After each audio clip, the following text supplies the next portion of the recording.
My name is Dan Selke for winnerscoming.net, here with Robert Aramayo and Benjamin Walker. Happy Press Junket Day, guys. We got Thanks, 5 minutes, Dan. so I'll jump right into it.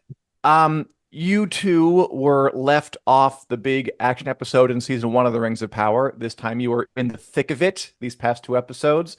Were you guys happy you got to mix it up this time? And what was the preparation like for diving into these action scenes? I, I, I could talk. I think that the main thing was is that we were doing the siege of Eregion. You know what I mean? So it was like, if it was like some battle with a bunch of orcs over there, it would have been different. But like I felt like a lot of pressure and a lot of responsibility, and I really wanted it to be something because it was Mhm. the siege of Eregion. It's written. It's something that we have. We don't have many of these things in the Second Age, so I just felt the pressure of wanting to do it justice. Um, Even though we mess with the timeline of it and we mess with how it actually unfolds, Mhm. to a degree. The spirit of it is very similar, and so like I just felt that responsibility, and that's what I was most aware of, I think, when working on it. Benjamin? And technically, there was quite a bit of prep, particularly for the fighting and particularly for Mm. Rob. But I think the most prep we have to give to the crew. I mean, the Yeah.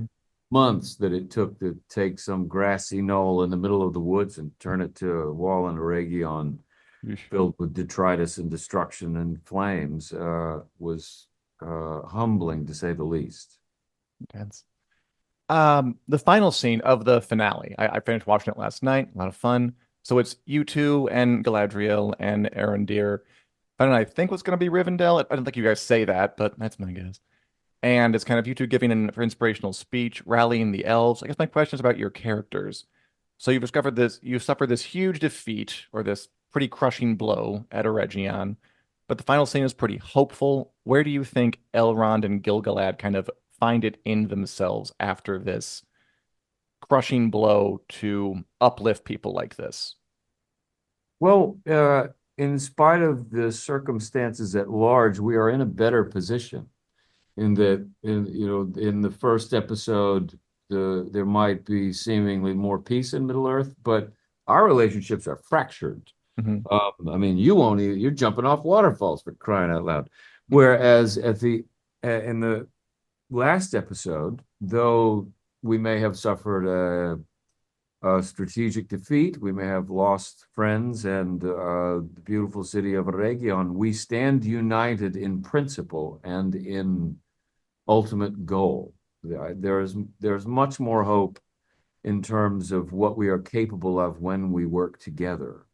Also, one thing that Charlotte does beautifully is that even before the king makes his full revolution to lift his sword aloft, Hmm. the spirit of the elves is already resounding. This kind of elvish war cry starts to billow up from the woods. That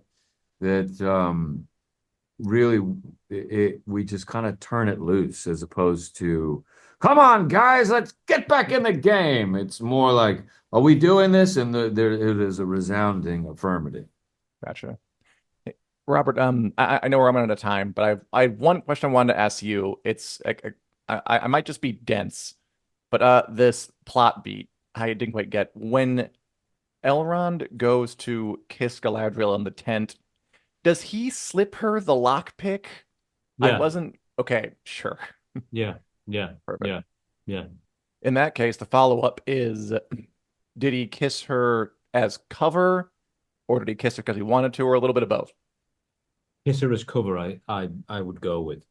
Yeah, yeah. It's about it's a there's a function to it in putting some hope into the situation, but it's also a really heightened moment, and he also you know thinks that she might die very soon. So it is emotional, and it's odd, but I think it's supposed to be odd.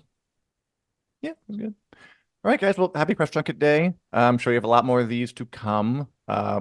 Hope you're weathering it well. Thanks for talking to us. Thanks, Thank you. Dan.